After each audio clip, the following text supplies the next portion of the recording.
ஓம் ஸ்ரீராம ராம ராமேதி ரமே ராமே மனோரமே சகசிரநாம தத்துல்யம் ஸ்ரீராம நாம வராணனே. உலகம் யாவையும் தாமுழா வாக்கலும் நிலைபெறுத்தலும் நீக்கலும் நீங்களா அழகிலா விளையாட்டுடையார் அவர் தலைவர் அன்னவர் சரண் நாங்களே. எத்திர எத்திர ரகுநாத கீர்த்தனம் தத்திர தத்திர கிருத்தமாஸ்தகாஞ்சலிம் வாஷ்பவாரி பரிபூர்ணலோச்சனம் மாருதிம் நமது ராட்சசாந்தகம். அஞ்சிலே ஒன்று பெற்றான் அஞ்சிலே ஒன்றை தாவி அஞ்சிலே ஒன்று ஆறாக ஆரியர்க்காக ஏகி அஞ்சிலே ஒன்று பெற்ற அணங்கை கண்டு அயலாரூரில் அஞ்சிலே ஒன்றை வைத்தான் அவன் எம்மை அழித்துக் காப்பான். இன்னைக்கு நம்ம கம்பராமாயணத்துல பாலகாண்டத்துல குலமுறை கிளைத்து படலத்துல 29வது பாடல் பார்க்க போறோம். கோதமன் தன் பண்ணிக்கு முன்னை ஊரு கொடுத்தது இவன் போது நின்றது எனப் பொலிந்த புலங்கழற்கால் பொடிகண்டாய் காதலின் தன் உயிர் மேலும் இக்கரியோன்பால் உண்டால் இது இவன் தன் வரலாறும் புயவலியும் என உரைத்தான். இதுதான் பாட்டு. இப்ப நம்ம பதம் பிரிச்சு பொருள் பார்க்கலாம்.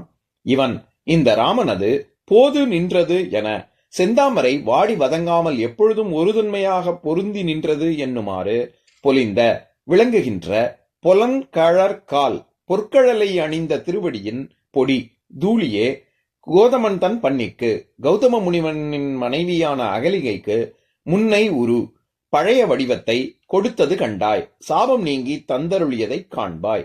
எந்தன் உயிர் மேலும் எனக்கு எனது உயிரிடத்து உள்ளதை காட்டிலும் இக்கரியோன்பால் கரிய இந்த ராமனிடத்தில் காதல் உண்டு, அன்பு மிகுதியாக உள்ளது. இவன் தன் வரலாறும் இந்த ராமனது தூய வரலாறும் புயவலியும் தோள் ஆற்றலும் இது என உரைத்தான். இதுவாம் என்று கூறினான். இப்ப நம்ம இந்த பாட்டுல இருக்கக்கூடிய நயங்களை பார்க்கலாம்.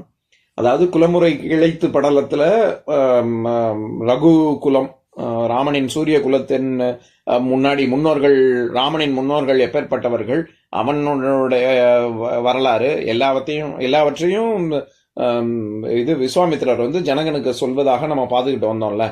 அந்த வரிசையில இறுதியான பாடல், மொத்தம் குலமுறை கிளைத்து படலத்துல 29 பாடல் தான், இறுதியான பாடல் தான் இது.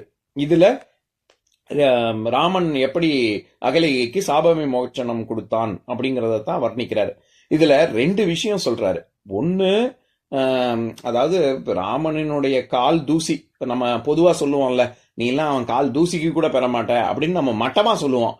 அதையே இங்க கம்பர் உயர்வா சொல்றாரு. அதாவது கால் தூசியே தூளியே சாப விமோச்சனம் கொடுத்ததுன்னா, அப்ப ராமனின் அவயவங்கள் மற்ற உறுப்புகளை பத்தி எல்லாம் ஏதாவது அந்த திருமேனியின் பெருமை தனியா ஏதாவது பேசணுமா என்ன? அதெல்லாம் சொல்ல தேவையே இல்லை. இதுவே ஒரு கல்லை பெண்ணாக மாற்றியது அப்பேற்பட்ட ராமனின் திருமேனி அப்படின்னு ஒரு பொருள். இன்னொன்னு, தனித்தனியா, அதாவது எனக்கு என் மேல இருக்க என்னுடைய எல்லாருக்கும் அவங்கவுங்க உயிர்னா வெள்ளை கட்டி அப்படின்னு சொல்லுவாங்கல்ல, அவங்கவுங்களுக்கு உயிர் தான் இருக்கிறதுலே உயர்ந்தது. ஆனா எனக்கு என் உயிரை விட ராமனின் மேலதான் எனக்கு காதல் அதிகம், அன்பு அதிகம் அப்படின்னு சொல்றாரு. அதாவது காதல் எந்தன் உயிர் மேலும் இக்கரியோன்பால் உண்டால் அப்படின்னு. இந்த இடத்துல காதல் அப்படிங்கிற சொல்லுக்கு நம்ம எல்லாருக்கும் தெரிஞ்ச பொருள் அன்பு அப்படின்னு, காதலன் காதலி அப்படின்னு சொல்றோம்ல, ஒருவர் இன்னொருத்தர் மேல வைக்கக்கூடிய அன்பு. ஆனா இந்த இடத்துல அன்புங்கிற பொருள்ல வரல, பக்தி அப்படிங்கிற பொருள்ல தான் வருது. நான் பலமுறை சொல்லியிருக்கிற உதாரணம் தான். அதாவது தொண்டரடி பொடி ஆழ்வாரனுடைய திருமாலை பாசுரங்கள்ல 26வது பாசுரம், அதாவது 4000 திவ்ய பிரபந்தத்துல 897வது பாசுரம். அதை படிக்கிறேன் கேளுங்க. போதெல்லாம் போது கொண்டு உன் பொன்னடி புனைய மாட்டேன், தீதிலா மொழிகள் கொண்டு உன் திருக்குணம் செப்ப மாட்டேன், காதலால் நெஞ்சம் அன்பு கலந்திலேன் அது தன்னாலே ஏதிலேன் அரங்கற்கெல்லை என் செய்வான் தோன்றினேனே அப்படிங்கிற பாடல்ல என்னுடைய பிறப்பிற்கான பொருள் என்ன, நான் உன்னை தொழவே மாட்டேங்கிறேனே, எனக்கு நீ தான் அருள் புரியணும் அப்படின்னு சொல்லக்கூடிய பாடல்ல காதலால் நெஞ்சம் அன்பு கலந்திலேன் அப்படின்ற அந்த இடத்துல வர்ற காதல் அப்படிங்கிறதுக்கு உன் மேல இருக்கக்கூடிய பக்தி அப்படிங்கிற அர்த்தத்துல வருது இல்ல. அந்த மாதிரிதான் இங்கேயும் நம்ம பொருள் கொள்ளும் பொழுது அப்படிதான் கொள்ளணும். எனக்கு ஏன் உயிர் மேல இருக்கக்கூடிய விருப்பத்தை விட உன்மேல் எனக்கு பக்தி அதிகமாக உள்ளது அப்படின்னு விஸ்வாமித்திரரே சொல்றாரு. இது ஒரு செய்தி. இன்னொன்னு திருவடி பெருமையை பத்தி சொல்றாரு. இந்த 2 விஷயங்களும் ஒரே பாடல்ல வருது. அடுத்தது வரிசையாக பலவிதமாக கழலை பத்தி, வீரக்கழல்னு சொன்னாரு, பூங்கழல்னு சொன்னாரு. அந்த மாதிரி இந்த பாடல்ல பொலங்கழற்கால் அப்படின்னு சொல்றாரு. இந்த பொலம் அப்படிங்கிறது பொலிவு அப்படிங்கிற சொல்ல இருந்து வருது. பொலிவு அப்படின்னா முகமலர்ச்சியை குறிக்கும். பல பொருள் இருக்கு அதுக்கு. அதாவது கிராண்டியர் அப்படின்னு சொல்றோம்ல, தோற்ற பொலிவு, அழகு, அப்புறம் செழிப்பு, பருமை, முழுமை, மிகுதி, எழுச்சி, புணர்ச்சி, இப்படிலாம் பல பொருள் இருக்கு. இதெல்லாம் தவிர ரொம்ப என்ன சொல்றது, ரொம்ப பார்ப்பதற்கே ரொம்ப அழகு பொருந்திய அப்படின்ற ஒரு பொருள். அதை தவிர பொன், கோல்டு அப்படிங்கிற பொருளும் இருக்கு. அந்த பொருள்ல தான் இங்க வருது. அதாவது பொன்னால் ஆன கழல்களை கொண்டுள்ள கால்கள் அப்படின்னு சொல்றார். கால் பொடி, பொடிங்கிறது தூளியை குறிக்கும். கால் பொடி கண்டாய். அப்பேற்பட்ட ராமனினுடைய கால் தூள் தூசி வந்து இது கல்லை பெண்ணாக மாற்றியது அப்படின்னா நீ அவனுடைய திருமேனியின் பெருமையை நீ உணர்வாயாக அப்படின்னு சொல்ல வர்றாரு.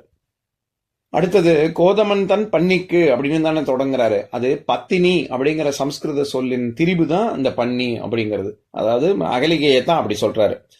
இவன் தன் வரலாறும் புயவலியும் என உரைத்தான். அதாவது சொல்லி முடிக்கிறாரு. வரிசையா எல்லா வரலாறையும் சொல்லி இறுதியாக புயவலியும் இப்படியாக வரலாறு அப்படின்னு சொல்லி முடிக்கிறார். இதனைத் தொடர்ந்து இனி அடுத்து வரக்கூடிய படலம் வந்து கார்முக படலம். கார்முகம்னா வில்லுன்னு அர்த்தம். வில்லை நாணேற்றி முறித்ததை பற்றி கூறக்கூடிய படலம். அதை அடுத்து பார்க்கலாம். இப்ப நான் இந்த பாட்டை இன்னொரு தடவை படிக்கிறேன், கேளுங்க. கோதமன் தன் பன்னிக்கு முன்னை உரு கொடுத்தது, இவன் போது நின்றது என பொலிந்த பொலங்கழற்கால் பொடி கண்டாய். காதலன் தன் உயிர் மேலும் இக்கரியோன்பால் உண்டால் இது இவன் தன் வரலாறும் புயவலியும் என உரைத்தான். இன்னொரு நாள் இன்னொரு பாட்டு பார்க்கலாம்.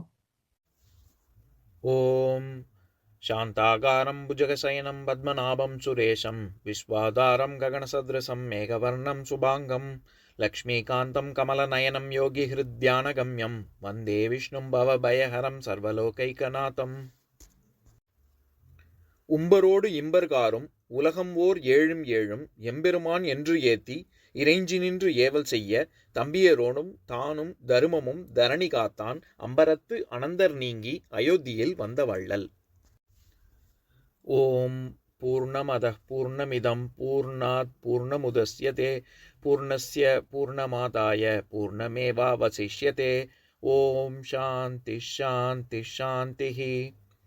ஓம் சர்வேஷாம் ஸ்வஸ்திர்பவது சர்வேஷாம் சாந்திர்பவது சர்வேஷாம் பூர்ணம் பவது சர்வேஷாம் மங்களம் பவது.